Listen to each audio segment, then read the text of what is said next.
Oh, I don't know how you see out of this, Mike. Oh, that's better. Well, welcome back to my channel, guys. Hope you all had a good New Year's.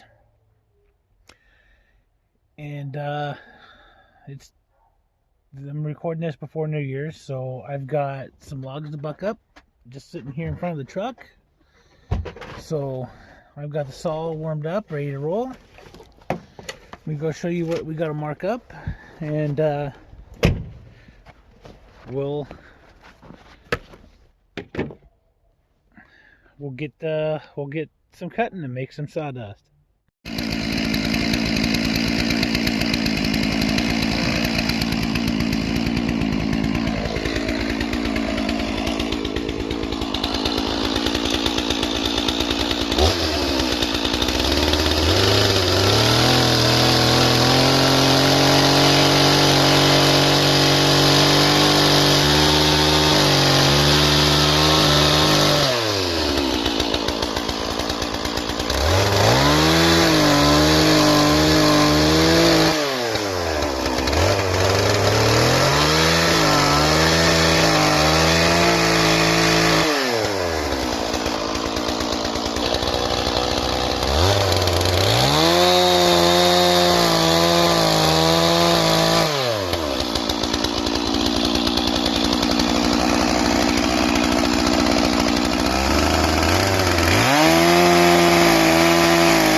Okay, a couple days later from cutting that up, chain's all sharp, lost a tooth. I got more, but I gotta buck it up, and this is dirty stuff. So pretty much this chain's half-life. Took a while to clean it up, but let me show you what I gotta trim down today, and yeah, we'll get started.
Anyway, I think I'll call this a wrap this week. This wood wasn't as bad as the other stuff from the other day, so the chain is still somewhat sharp, so that's a plus. I didn't lose any teeth this time. I did the other day. Oh boy, that's the first. Anyway, travel safely. We'll see you guys next week, and thank you for watching, liking, and subscribing, and all that neat stuff. Until then, travel safely.